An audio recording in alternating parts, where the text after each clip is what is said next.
manager at Hendrick Middle School. My friend Karen Beck came in my office one day, and we were both Minnesota, so we clicked just like that. And she said, "Do you want to go to a meeting tonight? There's a Democratic Women's Meeting." And I was like, "Sure, I'll go." And it was when we had TDWCC, and it was just this tiny little group of very fierce women, and I was in awe. I was totally in awe of them. I mean, they weren't Congress people or anything like that. They were just women that were working really hard to educate people in the community. And they became my friends that night, and the core group of those women were with me in 2015, and they were with me in 2018, and they were with me in 2020, and they walked, and they made phone calls, and they donated. And I'm so grateful to them, because I would have never taken this gigantic leap and gotten into politics formally. I was always interested in politics, and always voted and wanted to be involved, but I had a busy family with 4 kids and blah, blah, blah. But they encouraged me to run, and they stood by my side, and I am eternally grateful just for that one invitation. You just have to ask somebody one time to bring them along, and you don't know the power of that invitation. And then when I ran for office, it was primarily on a public education, platform. That was what I was passionate about, and I just thought so much about the people, mostly women, in the schools that I worked at, who were, incredibly brilliant and working with our children and not being supported the way I wanted them to be supported. And my daughter, my fierce daughter, who is a teacher, I have 3 daughters-in-law, 2 granddaughters, 3 sisters, so there are all sorts of women in my circle that I really wanted to advocate for, and they gave me courage, and they were so proud of me, so it was a win-win for all of us.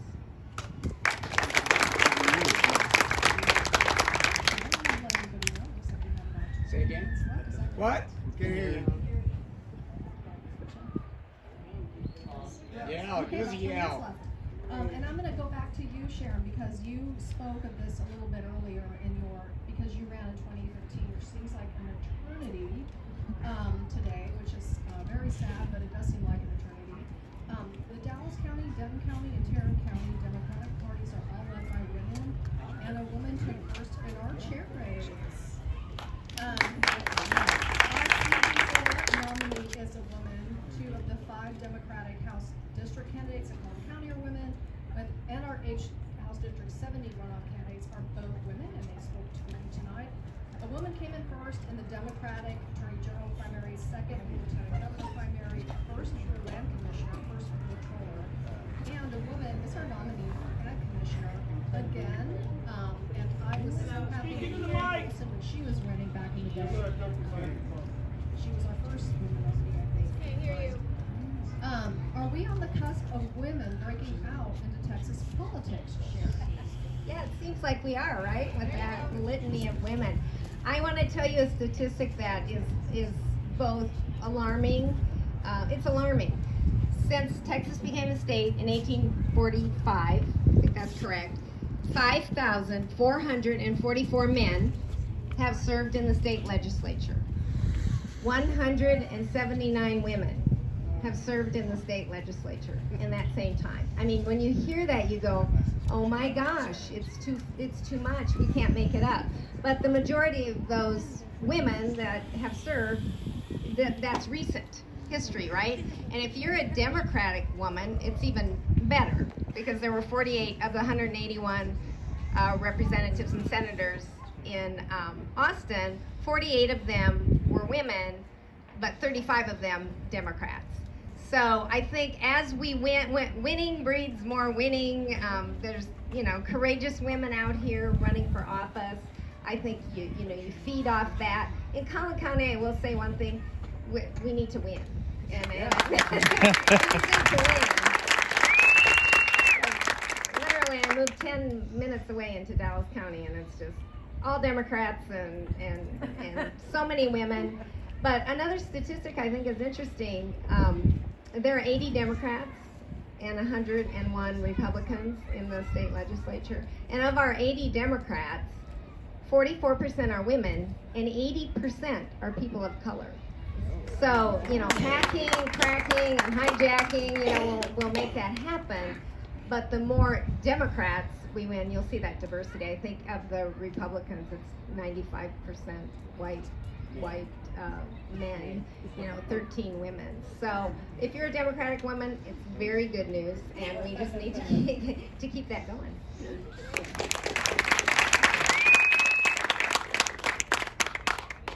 So, if we're on the cusp of women breaking into politics more, I think what we're seeing is more women running at higher level positions. We have governor, lieutenant governor, AG.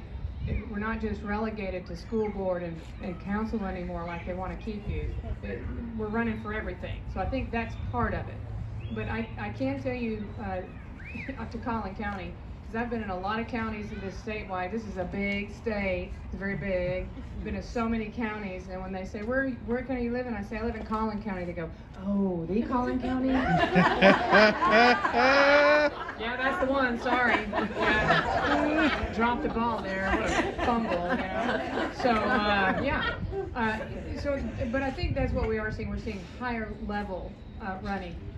I still feel like a little bit when you get into some of these much more rural counties, far west, far south, that they're still not as prepared seeing women in those types of races. It still catches them off guard. Oh, the lady, they don't expect that at the higher races. We still battle that. But, I mean, we've got a woman vice president, yeah? Supreme Court, so it's coming. It is. What's making it go any faster, I don't know, but I think they're getting used to seeing women run at higher level positions more consistently. And that is my cell phone ringing. We're just going to ignore that.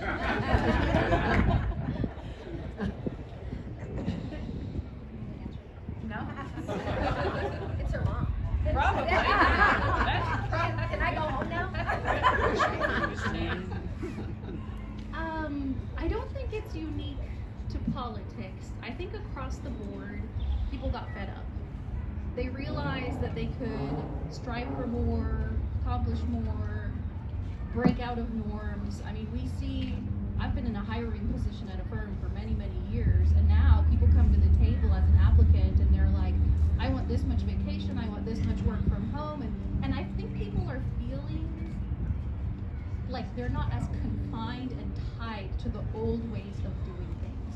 And I think that's happening across the board, and it's very exciting that it's happening in politics, but I think that's part of it. It's just, we're not feeling like we have to do things the way they've always been done. We're feeling like creativity, trying new things is actually helping us advance and accomplish more, and maybe the old way of doing things has led to so many messes that we finally said enough is enough. Let's give someone new the job and see how they handle it and see how they do.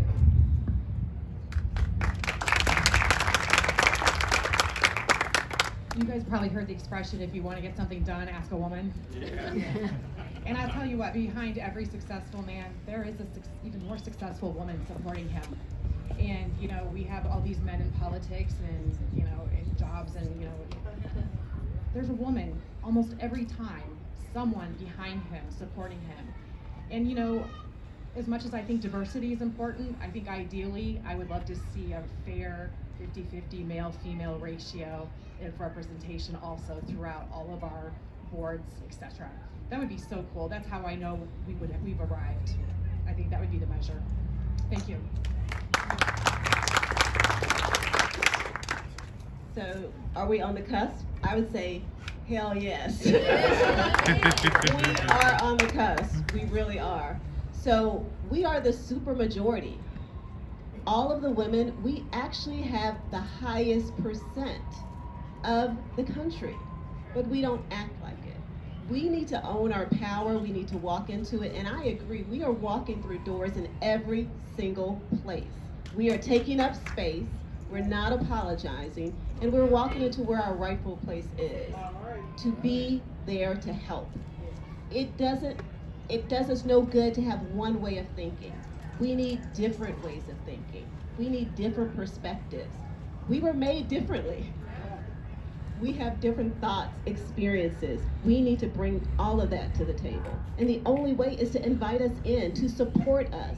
I heard it mentioned, it takes 7 times before a woman will say yes to running. That is crazy. Why? Because we have to check all the boxes. Why? Because we feel like they're not gonna Find us credible. Why? I just keep peeling back the onion to the why. It's because of all those roadblocks, all those barriers that we have been left to the side. We have to understand that we have the power and walk into it. There are so many books, so many self-help, so many confidence-building books for women. There's not those books for men. They just wake up one day and say, I'm gonna run for president, and they do it. No, we need to do something similar. Not that crazy, but something similar. We belong in every place, right, that decisions are made. Every single place, at every single level.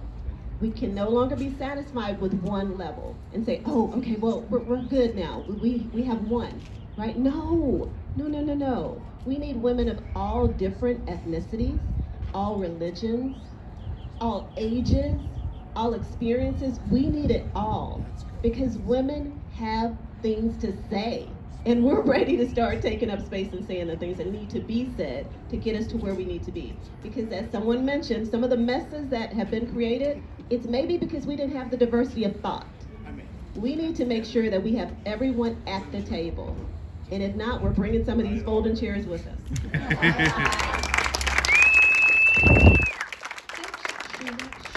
And Sharon both actually hit on a lot of what my next question was. And this is my personal question. This is my personal pet peeve, everybody. Because I work with nonprofits and education and local government in my real job. And almost all of the volunteers and leaders in these areas and in healthcare as well are all women. And you heard Sharon's statistics about women in serving in local government or serving in office. And of the 180 members of the 87th Texas legislature, only 48 are women. So I have a really specific question. I'm going to ask you again, Sheena, because you were hitting right on this issue. What would you say to encourage the woman who is an expert in her field and a hardworking volunteer about running for office? Like, what would you specifically say to that PTA president, that leader in the schools, that leader at the animal shelter? Like, what would you tell her? Run. You can do it. You have more power than you think. Do not allow them to tell you that you don't. Skills are transferable. You have knowledge and experience that that man who's running doesn't have. The man who's taking up space in that seat doesn't have. And let me just be clear, I'm not male bashing right now. My son is here as well. And he will tell you, we talk a lot about feminism. And men can help be feminists as well. That means to support, to allow someone else other than a man to be in the space, in the room. So we need that. So run. Don't be afraid. You can do it. You have a tribe. We will help you. Do it.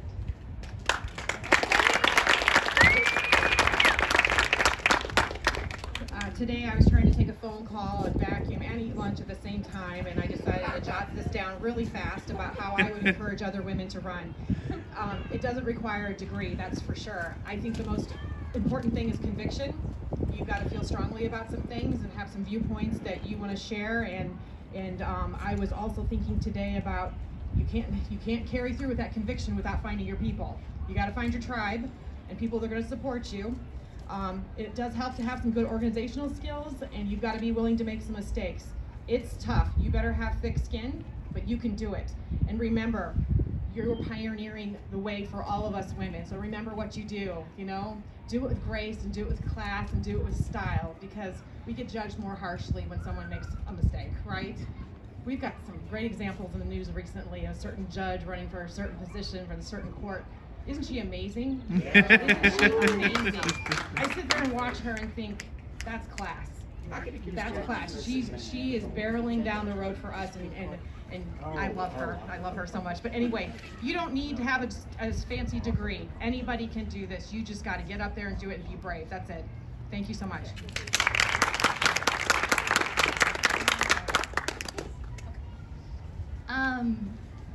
So, obviously we were told we'd be speaking in advance, and I was like, where do I look to motivation? And obviously there's people who lead and people who are examples.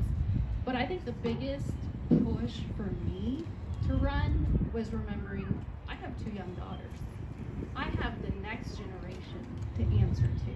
And I am not here to make the world better for myself and to acquire and to consume. I am here to make my community better for future generations. And once you see that as your motivation, I'm here not on behalf of myself. I'm promoting myself not for me, but for a purpose, for a goal, for my community, for other people to have the opportunities that I had.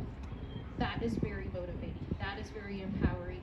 And when you turn it that way, you'll realize there's 100 people looking up to you, waiting to support you. They'll connect you with their network and so on and so on. And there's power if you speak from your conviction and if you remember why you are doing this. So, to your point about women in nonprofits and volunteers, so most of you that know me know that I am a big animal advocate. I sit on 2 boards of boards for nonprofit animal rescue groups. Both boards are 100% women, 100%.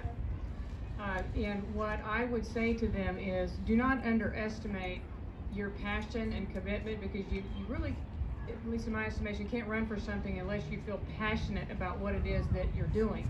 And I think they feel like maybe what I do for animals is something that I do because I like, but what kind of impact, does that have? And it was the lady in a rescue that printed one of those first green shirts that said chains are for trucks, not dogs, and sold hundreds of thousands of dollars, and then used the money, created a PAC to help change some of the legislation that we have now about how we treat our companion animals, that they must have shelter, they must have water, they must have food, they must have these things. And it started from a volunteer in an animal nonprofit, raising some money from t-shirts and getting them to a candidate that was sympathetic to that cause. So I would tell them, don't underestimate your power to do that. You're on this because you're compassionate about it, you love it, it drives you. Take that energy, you can do it. I've said it to people on these boards. I've said it to them, like, oh, I could never do that. Why could you never do that? You have 2 children at home, one with special needs, you work, your husband works out of town, and you're running a rescue that has a 6-figure budget. I think you can. I think you can. Yeah. And so, encourage them to do it. When you tell it, it's not just, hey, I think you'd be great at it. Encourage them, because they possess the skill to do it. They might just not feel it or know it. And all they need is a person that has worked with them and observed them to say, yes, you can. You can do it. And please do it. Please do it. That's what I would tell them.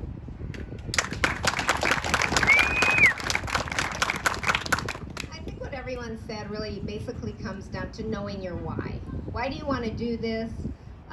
Make sure it aligns with your passion. Know what it is that job entails, because I have seen candidates who run for things and I don't think they really understand what the job entails. So make sure you do all that kind of research ahead of time. And then I like to talk about my own little personal board of directors.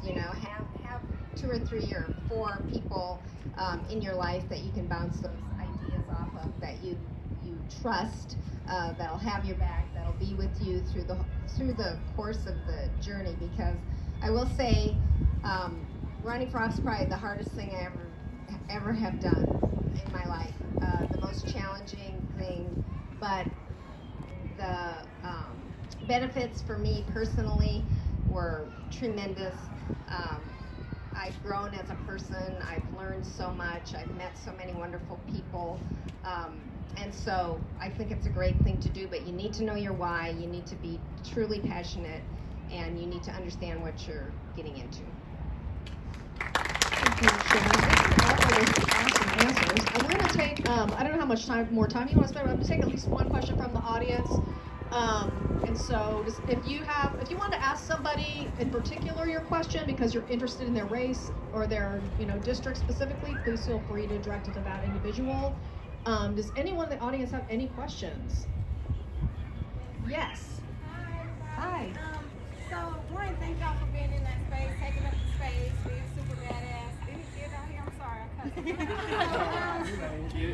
But I have a question for Judge Dana. Being that you want to go to the Court of Criminal Appeals, how do you feel about innocence, like wrongful conviction, and the innocent people that are still in Texas prisons and or submitted multiple criminal appeals and that are just not getting any traction because at those seats are so I don't want to say it. How do you say it? Good old boy? Calcified. Yeah. So, That's- yeah. like, how do you feel about that? Because I actually was helping with an Innocence Project, a West Dallas black man who was wrongfully convicted 34 years ago, consistently, was trying to get through to the criminal appeals courts and, have a voice, and everybody, even the state had joined up with him, but still, like, the appeal board and the court of appeals and those who are in those spaces don't want to hear about innocence. They say it's easier to be guilty and poor. I mean, it's easier in America to be guilty and poor, but you're innocent and rich. You know what I mean? So it's like, I just want to know how you feel about that kind of thing. I should have given you this microphone. That's a really good question. It's really deserved to be completely heard. But the question was specifically for Dane, about the Court of Criminal Appeals and the lack of equity for people who don't have money, who might be wrongfully convicted. And did we all know that there were such a thing as wrongful convictions even 10 or 15 years ago? A lot of people didn't know. Until the true crime genre came out, we found out all these, oh my gosh, Curtis Flowers, all these people who shouldn't be there. So this is about your office and what you think would help people get access to the Court of Criminal Appeals. Okay. So that was loaded, and I'll talk to you for as long as you want to stay here and talk. Because I'll tell you, yeah. So I still prosecute for several cities and then do magistrate work. So the magistrate work is important because that means I start out in the jail every single day, 365 days a year, every day in jail. It's like a hospital, okay?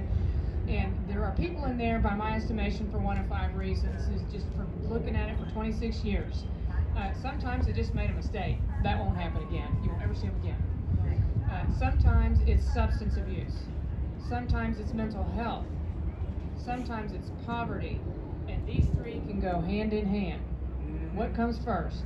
And the last one is maybe they're just not wired right. They're just mean. They're void. That's the tiniest percentage. The bulk of it is the substance, the mental health that we don't provide anything for. It turns into poverty. That's it, and I see it every single day. Yeah. And so people, at the highest level of appeal, you still have to work within the framework of the laws that we have. So we got to start down here. There's a lot of things down here legislatively that got to change with these ladies, okay? Because we've already legislated now that under our Code of Criminal Procedure, if someone has a mental health condition, they're in the jail, that we will provide them all these services. That's not happening. That is not happening. We don't budget for it. We don't have a health care provider. So they just get moved along. And a lot of the things that end up in our Court of Criminal Appeals, and I was told when I started to run that it would be very hard to raise money for a criminal race as opposed to a civil race. And that's true too. And if you think about why, it's because in your civil courts, in your civil cases, those are money cases. Right. Money. Who's making big money at criminal court? Nobody. So the lawyers are not lining up with checks and cards because there's no money at the Court of Criminal Appeals. But for the love of the Lord, the biggest travesty is when something goes wrong and someone gets put to death. If they lost their lawsuit and they didn't get as much money as they wanted and blah, blah, blah, that's bad, and I'm sorry. But we are a capital punishment state. And we are number 1. We are not afraid to use it. We have proven that. And if that's the way it's going to be, you need to make sure that it's done correctly. And if it's not correct or you're even not sure, it needs to be a do-over. There is no mulligan on the death penalty. So if you're not sure or the evidence is compromised, you need to go back and do it again. Now there's things in our rules that need to change about that, but undeniably, your trial judges can dictate and control the tempo of a trial with their rulings, whether they let evidence in, whether they don't let evidence in. They control how that case progresses, okay? And in watching it and in hearing it and in reading it, you read the book, The Wrong Carlos. Someone please read that book. You will be horrified how many opportunities that are had to correct a wrong, and I follow the Innocence Project, to correct the wrong And people just don't do it because they don't want to look wrong or like they made a mistake, or as a prosecutor they shouldn't have done that, so they just don't say anything. Or the community wants a quick arrest because this is an awful crime, so we need an arrest now. Just the first person you can find, okay, to calm the community. And then run that through, and then go all the way up to a governor who doesn't want to turn anything over. But their question is, but it's an election year. Should that matter? Right. I tell you who it matters to, that person, their family. So there's so much loaded in that question that Dana could have open mic night. But I still prosecute, and I'm still in the jail every day. And it is alarming, and it's concerning, and my incumbent is a one-term incumbent with 0 judicial experience. He's presided over not one trial, he's not signed one warrant, not one probable cause affidavit, and every day, that's what I do. I look at him critically starting every day, first thing in the morning. And so it is upsetting to me that he grades my homework. I sign arrested, and it goes up to the top, and someone like that grades my homework, who's not presided over a trial, and I've presided over hundreds and hundreds. So I am uber passionate about this. Thank you so much. I'm hoping. Zero criminal history too. It was a walk-in by the governor. I got the goods. Whoever wants to stay late. I'm very upset about this, as you can tell. Well, I hope everybody sends Dana a little bit of money. All you white ladies like me who watch Dateline and have white lady friends like me who watch Dateline and listen to all the podcasts on the treadmill, tell your white lady friends and all your other lady friends, but I'm speaking to you true crime aficionados, that money needs to be put into races like Dana's and into district attorneys, because they're the ones who decide who goes to jail and who doesn't. There's a disproportionate number of people in the jail, and anybody tells you is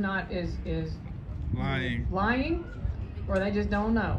Because I'm telling you, I go there every day, and not everybody in that jail looks like me. That is a fact. And not everyone in jail is guilty, which I think you're sitting here, you know that. Yeah. But I bet people in your circle don't, and I think it's worth it to tell people to send money to races like Dana's to have more equity in the criminal justice system. Do we have time for one more question? I have one from behind you. Yes. This isn't really a question, but my take on that, when people push back on the Innocence Project, I go, well, here's the deal. If that person is innocent, then somebody did do it. If that person is innocent, somebody that did do the crime is out there walking. Yeah. And is probably going to do it again.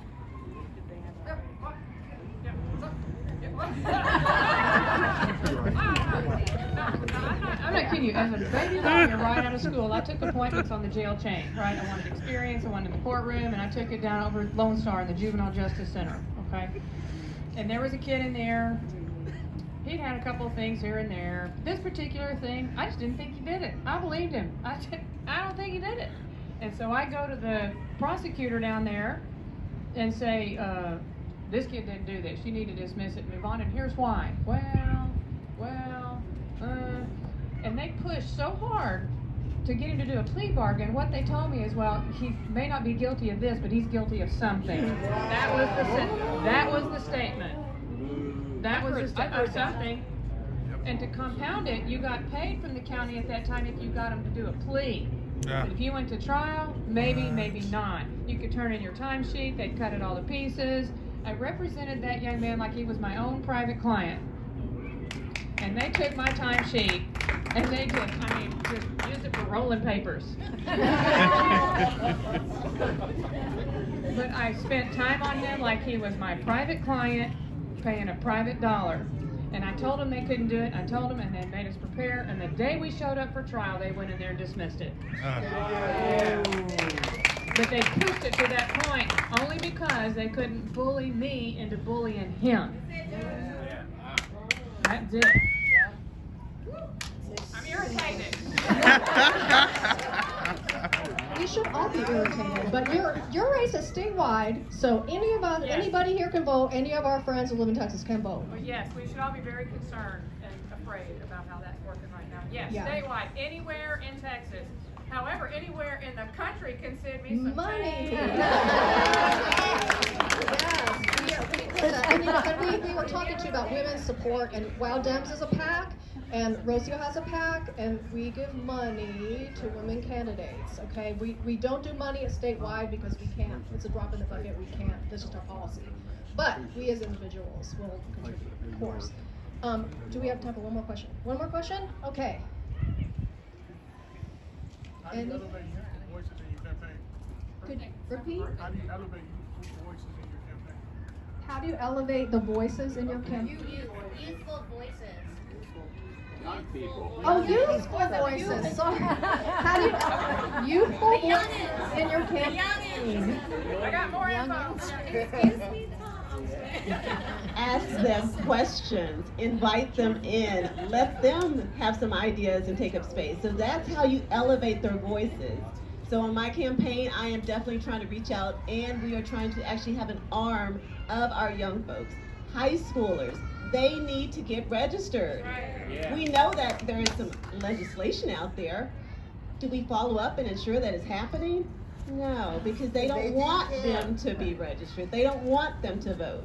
So we have to be about that. We have to give space to them. Our college students, they are the most liberal in college. We need to help them vote because they are ready to make change. They're fired up about change. We have to give them a voice. We have to listen to them.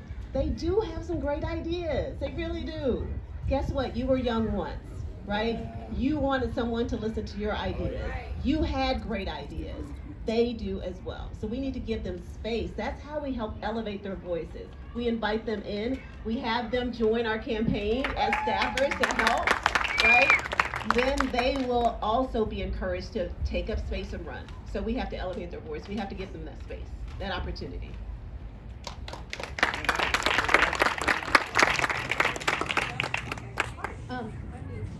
That we have completed this part of the meeting, and thank you so much for your questions and for your support of these women candidates. And I'm going to hand it over to Carol.